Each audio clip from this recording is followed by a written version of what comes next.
नमस्कार, आप देख रहे हो मतंग न्यूज। रूबरू कराते हैं आपको एक खास खबर से। आजमगढ़ के लालगंज लोकसभा क्षेत्र के सराय मीर में खरेवा मोड़ पर मंगलवार को समाजवादी पार्टी के मुखिया अखिलेश यादव की जनसभा में अखिलेश यादव के आने के बाद जमकर बवाल हुआ। बेलगाम कार्यकर्ताओं द्वारा जब उपद्रव शुरू किया तब पुलिस ने भी मोर्चा संभाल लिया। इस दौरान जमकर कुर्सियां तोड़ी गई, कुर्सियों में एक दूसरे पर वार किया गया। अखिलेश यादव मंच पर बैठे रहे और संचालक लगातार लोगों से अपील करते हुए, लेकिन इसका कोई असर नहीं पड़ा। मंच के सामने पहुंचने की होड़ के चलते चारों तरफ कार्यकर्ता आपस में गुत्थम गुत्था करने लगे। पुलिस कर्मियों की स्थिति को संभालने में काफी मशक्कत का सामना करना पड़ा और किसी प्रकार से लाठीचार्ज कर स्थिति को काबू करने की कोशिश की गई।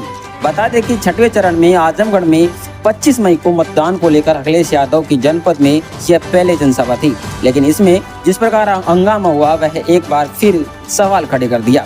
हालांकि काफी मशक्कत के बाद जनसभा फिर से शुरुआत की गई, लेकिन अखिलेश यादव ने अपनी बातों को रखा।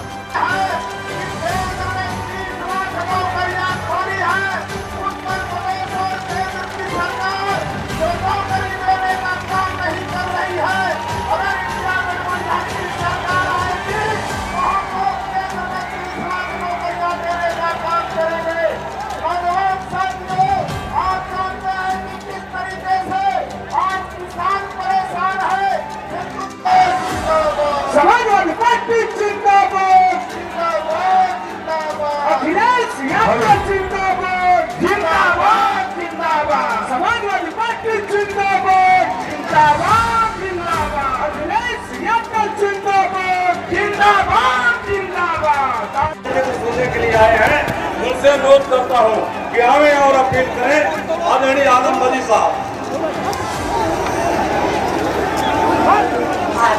फोर्सेस के लोगों से मेरी निवेदन है, फोर्स के लोगों से मेरी निवेदन है कि ये आई हुई जनता हमारे इसको कोई हार न पहुंचे।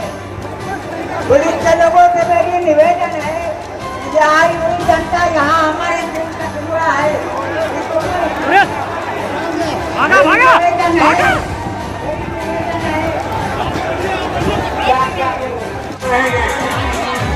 कोई हॉकी बंद नहीं आएगा उस गाँव में।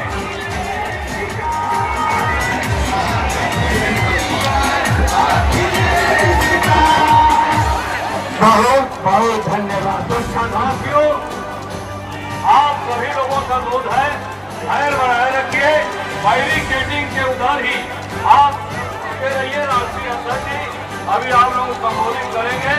इसी के बीच में जो हरौला का ब्लॉक प्रमुख है शकील अहमद जी, उनसे अनुरोध करता हूँ कि आए।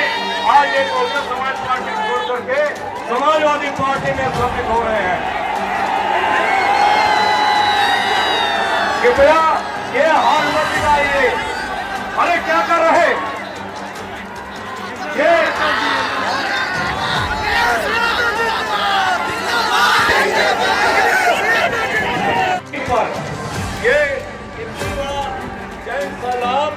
और माननीय राष्ट्रीय अध्यक्ष को सुनने के लिए आए हैं, उनसे अनुरोध करता हूँ कि आए और अपील करें आदरणीय आलम वली साहब। फोर्सेस के लोगों से मेरी निवेदन है, फोर्स के लोगों से मेरी निवेदन है कि ये आई हुई जनता हमारे दिल की जुड़ी है, इसको कोई हार न पहुंचे। पुलिस के लोगों से मेरी निवेदन। पंडाल तो हमें पूरा भरा दिखाई दे रहा है, पीछे सड़क का लोग दिखाई दे रहा है। और देखिए दूर वो लाल गमछे वाले आए और लाल टी शर्ट वाले हमें दिखा रहे, वहां तक मैं देख सकता हूँ। यहाँ ये पंडाल नहीं है और पंडाल के बाहर तपती हुई दोपहरी में सूरज बिल्कुल आसमान के ऊपर है, सर के ऊपर है। हमारे दाईं तरफ भी बाईं तरफ भी जो कुछ थोड़ा और गमछा लगा करके दोपहरी बचा सकते हैं वो बचा रहे। पीछे तक मैं जन सैलाब देख रहा हूं और ये जन सैलाब परिवर्तन का है और बीजेपी को हटाने के लिए है और हमारे अंदर कुछ करने की इच्छा बड़ी हुई है।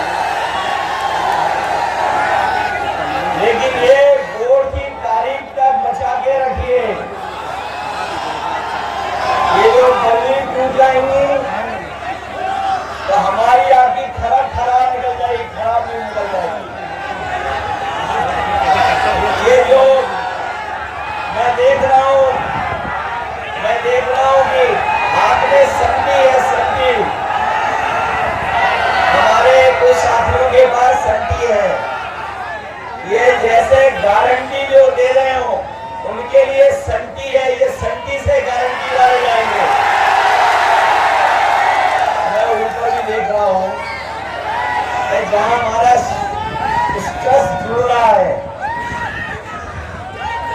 मुझे नहीं लगता कि तुम साइंस स्टूडेंट हो। न केवल दरोगा सरोजी को जिताने जा रहा है, बल्कि आजमगढ़ की जनता दोनों लोकसभाओं को रिकॉर्ड मतों से जिताने जा रही है। आजमगढ़ का इतिहास भी यही रहा है। मैं आपको 22 का धन्यवाद देता हूं। 2022 में आप सब लोगों ने मिलकर के समाजवादी पार्टी को 10 की 10 सीटें जितवा दी थी। ये 10 सीटें जीते थे वही क्षेत्र है, और जो दूसरे दल वाले हैं जो चुनाव प्रचार कर रहे हैं, मैं उनके भाषण सुन रहा हूं, उनकी भाषा सुन रहा हूं। जहां पहले चरण से चुनाव शुरू हुआ था और चुनाव लगातार आगे बढ़ता चला जा रहा है, 5वें चरण का चुनाव खत्म हो चुका है। अब केवल 2 चरणों का चुनाव बाकी है, 6वां और 7वां। मैं ये कह सकता हूं, पहले चरण से मैं चुनाव देख रहा हूं। आप देखिएगा, जिस समय चुनाव 7वें चरण पर पहुंचेगा, जनता का गुस्सा भी 7वें आसमान पे दिखाई देगा। और इस बार जो कुछ भी ये अनगढ़ित बनाए हुए हैं बीजेपी के लोग, जो कुछ उन्होंने अपनी रणनीति बनाई है, इस बार उत्तर प्रदेश की जनता ने पूरा का पूरा सफाया करने का मन बनाया है। इतना लूटा है इन्होंने लूट करके वो जो हमें और आपको वैक्सीन लगवाई थी, वैक्सीन वाली कंपनी से भी पैसा वसूल लिया। हमें आपको सबको जबरदस्ती वैक्सीन लगवानी। ये जो हमारे खाकी वर्दी पहने वाले भाई लोग हैं, कर्मचारी, ये भी लगाना नहीं चाहते थे, इनको भी जबरदस्ती वैक्सीन लगवानी। बताओ, वैक्सीन लगने से जान को खतरा पैदा हो गया कि नहीं हो गया? और ऐसा खतरा पैदा हुआ है कि वैक्सीन कंपनी वाले कह रहे हैं कि अब हम वैक्सीन वापस ले लेंगे। बताओ, जो वैक्सीन शरीर में चली गई वो वापस कैसे आएगी? बताओ कैसे वापस आ सकती है? कम से कम हम बच गए, हम लोगों ने वैक्सीन नहीं लगवाई। हमने नहीं लगवाई वैक्सीन। अग्निवीर वाली नौकरी फौज की 4 साल की हुई है। हम अपने खाकी वर्दी पहनने वाले भाइयों को सावधान करने आए हैं कि अगर बीजेपी वाले आ गए तो अभी तो फौज की 4 साल की नौकरी है, हमारे खाकी वर्दी पहनने वाले नौजवानों की भी नौकरी वो 3 साल की कर रही है। इसलिए याद रखना, मनीमन ये भी आपका साथ दे रहे हैं, मनीमन साथ दे रहे हैं। और कभी कभी ये बात मैं कहता हूं तो पत्रकार साथी हमसे सवाल पूछते हैं, ये कैसे संभव है? तो मैं उनसे पूछता हूं कि बताओ, क्या आपको पता था कि हवाई अड्डे बिक जाएंगे? क्या आपको पता था कि रेलवे स्टेशन बिक जाएंगे? क्या आपको पता था सरकारी पीएसयू सब बिक जाएंगी? क्या आपको पता था कि टेलीफोन की कंपनियां बिक जाएंगी, LIC बिक जाएगी, बंदरगाह बिक जाएगा? क्या आपको पता था कि अग्निवीर वाली व्यवस्था आ जाएगी? क्या आपको पता था कि आधी रात नोटबंदी हो जाएगी? जब आपको नहीं पता था तो जैसे अग्निवीर की व्यवस्था है, हो सकता है वैसी व्यवस्था हमारे खाकी वर्दी पहनने वालों के लिए भी ये लोग करेंगे। इसे सावधान है कि नहीं आप लोग? ये चुनाव संविधान बचाने का है, ये आप तो जान गए होंगे। आज इस मौके पर हम न केवल अपने साथियों से कहेंगे, बल्कि बहुजन समाज के तमाम लोगों से कहेंगे ये लड़ाई देश के संविधान को बचाने की है। बाबा साहब भीमराव अंबेडकर जी का दिया हुआ संविधान और संविधान के तहत जो अधिकार मिलते हैं उसको बचाने की लड़ाई है। जो हमें न्याय दिलाता है संविधान, उसको बचाने की जरूरत है। ये संविधान हमारे लिए संजीवनी है। इसलिए कभी जैसा कि समुद्र मंथन हुआ था उसी तरीके से इस बार संविधान मंथन होने जा रहा है। एक तरफ वो लोग हैं जो संविधान बदलना चाहते हैं और दूसरी तरफ इंडिया गठबंधन और समाजवादी लोग हैं जो बाबा साहब भीमराव अंबेडकर जी का संविधान बचाना चाहते हैं। इसलिए बचाओगे आप लोग, बीजेपी हटाओगे। इसने महंगाई बढ़ाई कि नहीं बढ़ाई? और महंगाई केवल डीजल पेट्रोल खाने के सामान की तो बढ़ाई है। नौजवान जानते होंगे 10 साल पहले आपकी मोटरसाइकिल कितने रुपए की आती थी और आज मोटरसाइकिल कितने की आई है? बताओ, दोगुना कर दिया कि नहीं कर दिया? आपके किसान भाई होंगे, खाद बाजार से लिए होंगे। बताओ, खाद की बोरी से चोरी हो गई, पहले कितने किलो हुई और अब कितने किलो हो गई? कभी कभी मैं सोचता हूँ ये महंगाई और बोरी की चोरी कहाँ से सीखे होंगे। तब हमें याद आता है पार्ले जी बिस्किट से सीखेंगे लोग। जो पुराने लोग हैं वो जानते होंगे पहले पार्ले जी का बिस्किट पैकेट कितना बड़ा आता था और महंगाई बढ़ी, उन्होंने मुनाफा नहीं कम किया तो बताओ पैकेट कितना हो गया? अब कितने का पैकेट आ रहा है? याद रखना, बीजेपी वाले आ गए तो एक बिस्किट वाला पैकेट मिलेगा आपको, एक बिस्किट वाला। महंगाई इन्होंने बढ़ाई कि नहीं बढ़ाई? न केवल महंगाई बढ़ाई है बल्कि हमारे किसान भाई जानते होंगे कि जब डीएपी लेने गए तो उनसे जबरदस्ती नैनो यूरिया खरीदवा दी। किसान भाई जानते होंगे डीएपी तभी मिली जब नैनो यूरिया खरीदी और नैनो यूरिया बनाने वाले भारत छोड़ के चले गए। जैसे पहले कारोबारी उद्योगपति भागे थे, उसी तरीके से सुनने में आया है कि जिन्होंने नैनो यूरिया बनाई और ये कहा कि नैनो यूरिया जब खेतों में डाली जाएगी, फसल में डाली जाएगी तो हमारे किसानों की पैदावार बढ़ जाएगी। पैदावार तो बढ़ी नहीं, हमारे किसानों की मदद हुई नहीं, लेकिन नैनो यूरिया वालों ने पैसा कमाया और भारत छोड़ करके उद्योगपतियों को जैसा भारत छोड़ करके भाग गए। बहुत अन्याय किया है, बुलडोजर लेकर के डराने का काम भी किया है, झूठे मुकदमे भी लगाए हैं और जितने काम समाजवादियों ने अच्छे किए थे दूसरों की तो नकल की, लेकिन जितने भी अच्छे काम थे सब भारतीय जनता पार्टी ने खराब कर। इसी जगह पर आजमगढ़ में सबसे ज्यादा गरीबों के लिए एम्बुलेंस चलाने का काम हुआ। जब से समाजवादियों की सरकार गई इन्होंने हमारी एम्बुलेंस भी खराब करवा दी।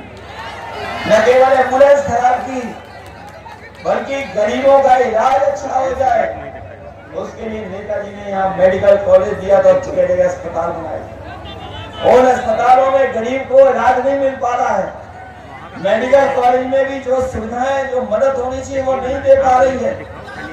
हमारे गरीब को अपने इलाज के लिए सरकारी अस्पतालों के अलावा दूसरे प्राइवेट अस्पतालों में जाना पड़ता है, जिसकी वजह से हमारे गरीब के ऊपर और संकट आता जा रहा है। इसलिए जहां हमें स्वास्थ्य की सेवाओं को बेहतर करना है वहीं अपनी हम माताओं बहनों को कह के जा रहे हैं। कुछ तो हमें यहाँ दिखाई दे रही है, कुछ और समाने होंगी। कभी समाजवादियों ने समाजवादी पेंशन देना शुरू किया था। हम लोग जब 2017 के चुनाव में और 2022 के चुनाव में आपके बीच आए थे तो कहा था कि समाजवादी पेंशन बढ़ा करके देंगे, 3000 6000 करने का कहा था। लेकिन अब समाजवादी पार्टी इंडिया गठबंधन ने तय किया है कि दिल्ली में 4 जून के बाद जब सरकार बनेगी तो अपनी माताओं बहनों के अकाउंट में 1 लाख रुपया भिजवाने का काम होगा। 1 लाख इनके परिवार की मदद होगी, इनकी सम्मान का जीवन जी सके, इसलिए 1 लाख रुपए की मदद करने का काम भी सरकार की मदद से होगा। और अपने साथियों से कह रहे हैं कि मंत्रिमंडल तो बदलेगा ही, मंत्रिमंडल तो बदलेगा ही 4 जून के बाद। ये हमारा मीडिया मंडल भी बदल जाएगा, क्योंकि इधर मीडिया मंडल में कुछ लोग ऐसे हैं जिनका जितना गाना उनका वैसा ही गाना है। उन्हें मिल जाता है गाना तो फिर जाते हैं वो गाना। इसलिए मंत्रिमंडल के साथ साथ मीडिया मंडल भी बदल जाएगा। और हमारे आपके लिए तो खुशियों के दिन आएंगे, खुशियों के दिन, लेकिन इन मीडिया वालों का 4 जून आजादी का दिन है। इसलिए सब लोग मदद करो हमारी, सब लोग मदद करोगे। ये मान के चले कि आप लोग बहुत अच्छे वोटों से जिता दोगे दरबार स्वरूप जी को। ये मान के चले कि आजमगढ़ अपना रिकॉर्ड तोड़ेगा। ये आजमगढ़ से समाजवादियों का बहुत गहरा रिश्ता है, ये बहुत गहरा रिश्ता है हमारा और आपका। जैसे आप नहीं हमें भूल सकते हो, वैसे भी हम आपको कभी छोड़ नहीं सकते। और कभी भी कोई विकास या बड़ी योजना कभी लाने का काम हुआ होगा तो हम समाजवादियों ने सबसे पहले आजमगढ़ को देने का काम किया। नेताजी से लेकर के समाजवादियों ने हमेशा मदद की है। और इधर आप में से बहुत लोग चाहते थे कि एक गठबंधन बन जाए, एक ऐसी ताकत बन जाए जो बीजेपी का मुकाबला कर दे। इसलिए बताओ, हम लोगों ने गठबंधन अच्छा बना लिया कि नहीं बना लिया? आपके दिल में यही था कि गठबंधन हो जाए। ये जो गठबंधन बना है, ये पीडीए जो गठबंधन और इंडिया गठबंधन है, ये खुशहाली वाला गठबंधन है, तरक्की को आगे बढ़ा करके ले जाने वाला गठबंधन है। लेकिन एनडीए वाले आज भी नकारात्मक है, नकारात्मक राजनीति कर रहे हैं। इनकी हर भाषा, हर भाषण इनका नकारात्मक है। इन्होंने हर एक को धोखा दिया, किसी को नहीं छोड़ा जिसको धोखा न दिया हो। बताओ इन्होंने धोखा दिया कि नहीं दिया? और धोखा देते देते अब एक दूसरे को धोखा दे रहे हैं, एक दूसरे के पीछे पड़े हुए हैं। इसलिए ये मौका हम लोगों को मिला है जहां पर हर जगह बीजेपी का सफाया होता जा रहा है, हटती जा रही है बीजेपी। तो बताओ आप लोग ये हटा दोगे? दरोगा सरद जी पुराने हमारे क्रांतिकारी साथी हैं, इनकी मदद करोगे आप लोग? साइकिल चुनाव चिन्ह तो नहीं भूल जाओगे? साइकिल याद है आपको? और इन्होंने हमारे आपके साथ बहुत अन्याय किया है, हर स्तर पे अन्याय हुआ है। नौकरी में अन्याय हुआ है, न्याय दिलाने में अन्याय हुआ है, भेदभाव हुआ है। और जितनी भी अच्छी योजनाएं थी सब बंद कर दी, कईयों की नकल कर दी, कईयों का नाम बदल दिया। बताओ, समाजवादी लोग थे, इतना बड़ा लैपटॉप देते थे, वो आज भी चल रहा होगा जिसके पास होगा। इन्होंने नकल की उसकी और क्या दे दिया इतना छोटा, और उंगली घुसते रहो, इतना रद्दी दिया कि वो चलता ही नहीं है। हम लोगों ने पुलिस को 100 नंबर दिया, इन्होंने 112 कर दिया। सरकार ने नंबर बढ़ाया तो हमारे खाकी वर्दी भाइयों को लगा कि नंबर उन्होंने बढ़ाया तो हमें भी अपना रेट बढ़ा लेना चाहिए। बताओ, रेट बढ़ाया उन्होंने कि नहीं बढ़ाया? ये लोग जो दूसरों को कहते हैं भ्रष्टाचारी, भ्रष्टाचारी, बेईमान, बताओ इन्होंने सबसे पैसा वसूल लिया कि नहीं वसूल लिया? ये इलेक्टोरल बॉन्ड वाली बात तो आपको समझ में आ गई होगी।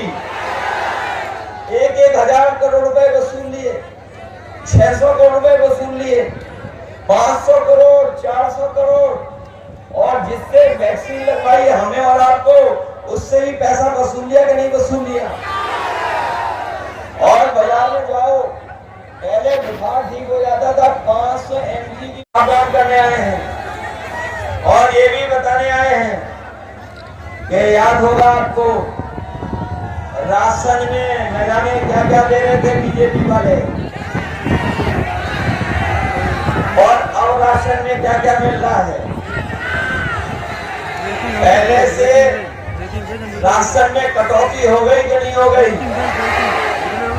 और हमारे गरीबों को भरपेट खाना भी नहीं मिल पा रहा है। राशन की गुणवत्ता भी खराब कर दी, मात्रा तो खराब की है, लेकिन राशन की गुणवत्ता भी खराब कर दी।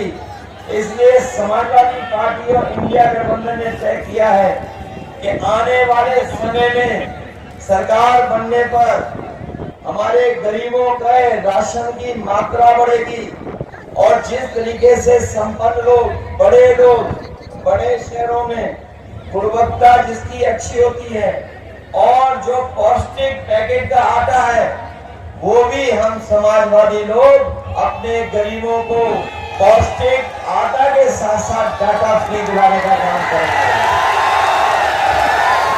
गरीबों को पौष्टिक आटा इसलिए, राशन ज्यादा इसलिए कि उनके घर परिवार में भर पेट भोजन हो जाए, उनका स्वास्थ्य बेहतर हो, और डाटा इसलिए क्योंकि डाटा से ही आजकल सब कुछ चल रहा है। डाटा के बिना हम लोग बहुत सारी चीजों की जानकारी हासिल नहीं कर सकते हैं। ये नौजवान जानते होंगे, ऑनलाइन पढ़ाई से लेकर के अगर कोई जानकारी हासिल करना चाहता है तो डाटा अगर है तो हम उसकी जानकारी भी हासिल कर सकते हैं। ये जब मोबाइल आए थे, याद होगा आपको, इन्होंने फ्री डाटा दिया था, लेकिन जब सबके हाथ में मोबाइल आ गया तो डाटा का भी पैसा वसूलना शुरू कर दिया। इसलिए गरीबों को आटा के साथ डाटा भी फ्री देगा। हमारे बहुत सारे साथी हैं और घर लौटे तो पता लगा कि इनके परीक्षा रद्द हो गई, पेपर लीक हो गया। और ये नौजवान पढ़े लिखे लोग ये जानते होंगे, एक परीक्षा नहीं, अभी तक जितनी भी परीक्षाएं उत्तर प्रदेश सरकार ने की हैं, सब परीक्षाओं के पेपर लीक करा दिए। हमारे नौजवानों को जो नौकरी मिल जानी चाहिए थी, नौकरी नहीं दे पाई सरकार, और पेपर लीक के कारण, और जो पेपर रद्द हुए, परीक्षाएं रद्द हुई, उसके कारण 60 लाख बच्चे उत्तर प्रदेश के रह गए जिनको नौकरी नहीं मिल पाई।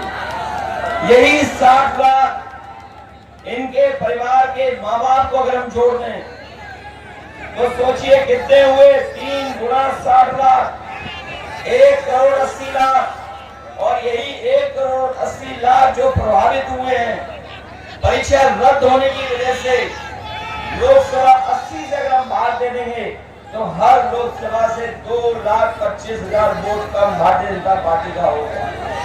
तो बताओ, जिस पार्टी का केवल नौजवान जिनकी परीक्षा रद्द हुई, पेपर लीक हुआ, नौकरी नहीं पाए, उनके माँ बाप को जोड़ करके अगर एक लोकसभा में 2,25,000 वोट कम हुआ है, तो बताओ इनकी सरकार बचेगी कैसे, लोकसभा जीतेंगे कैसे? बताओ, इनका वोट कम हो गया कि नहीं हो गया? और ये नौजवान जो हमारे खेतों पे दौड़ करके और सड़कों पे दौड़ करके फौज की तैयारी करते थे, पुलिस भर्ती की तैयारी करते थे, पुलिस भर्ती का पेपर लीक हुआ कि नहीं हुआ? और ये जो फौज की नौकरी के लिए तैयारी करते थे आप लोग, जो सड़कों पे दौड़ करके, ये पूर्वांचल के वो जिले हैं, आजमगढ़ से लेकर के और पीछे तक गाजीपुर, बलिया, ये वो जिले हैं जहां का नौजवान तैयारी कर करके सपना देखता था कि उसको पक्की वर्दी पहन करके देश की सीमा की रक्षा करने का मौका मिलेगा। लेकिन इस सरकार ने वो पक्की नौकरी खत्म कर दी, अग्निवीर व्यवस्था ले आए हैं। लेकिन हम अपने नौजवानों को कहते जा रहे हैं, ये अग्निवीर वाली आधी अधूरी नौकरी इंडिया गठबंधन और समाजवादी पार्टी कभी स्वीकार नहीं करेगी।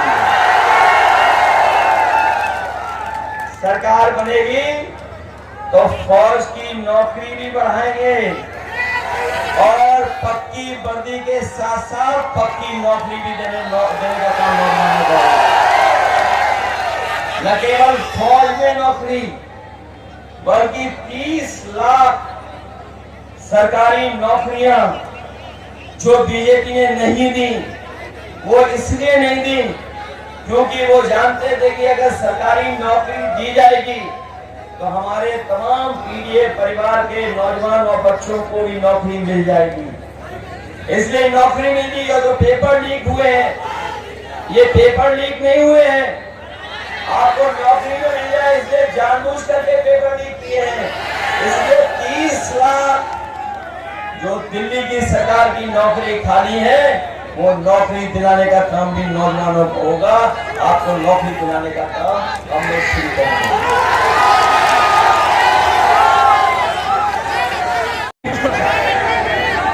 वो अगर सर्टिफिकेट देखेंगे तो बताओ, सर्टिफिकेट देख करके वोट किसको डालेंगे? और सुना है जब से वैक्सीन का खतरा पैदा हुआ है, जो दिल्ली वाले हैं प्रधान सांसद, उन्होंने अपनी तस्वीर सर्टिफिकेट से हटवा ली है। सर्टिफिकेट से तस्वीर हट गई और बड़े बड़े शहरों में ये डबल इंजन वालों ने बड़ी बड़ी होर्डिंग लगवाई है। आजमगढ़ में भी लगी होंगी बड़ी बड़ी होर्डिंग, दिल्ली वालों की, डबल इंजन वालों की नहीं लग पाई है। वो जानते हैं कि दोनों सीटें सफाई जीतने वाले की नहीं लगाई। लेकिन और शहरों में देखो बड़ी बड़ी होर्डिंग लगाए हैं डबल इंजन वाले, लेकिन उनका जो इंजन है वो पहले से ही गायब है, एक इंजन। और आपने देखा होगा, आपको बीजेपी का तालमेल बिगड़ गया है, इनका तालमेल बिगड़ गया है, घालमेल चल रहा है इनके अंदर ही अंदर, और एक दूसरे पर भरोसा भी नहीं कर रहे हैं। ये जो दिल्ली और लखनऊ वाले हैं, सुनने में आ रहा है इनका भी आपस में एक दूसरे का इंजन टकरा रहा है। इसलिए जिन लोगों ने वैक्सीन लगवा करके जान को खतरे में डलवाया, वही लोग हमारे आपके बाबा साहब भीमराव अंबेडकर जी के संविधान के भी पीछे पड़े हैं। और ऐसा पीछे पड़े हैं, कह रहे थे 400 पार, याद है आपको? जब शुरू चुनाव हुआ था तो 400 पार, लेकिन इस बार 400 हार का जनता नारा लगा रही है। और ये 400 पार को हम लोग बाद में समझ में आए, ये जो 400 पार का नारा है, आप पढ़े लिखे लोग हैं, आप समझ लीजिए जो 400 पार का नारा इन्होंने दिया, वो इसलिए दिया क्योंकि लोकसभा में जो सीटें हैं वो है 543, और 543 में अगर 400 पार बीजेपी कह रही है तो बताओ कितनी सीटें जीतने जा रही बीजेपी? 543 में 400 पार कितनी सीटें हैं? 143। और इस बार देश की 140 करोड़ जनता इनको 140 सीटों के लिए भी दर्शा देगी।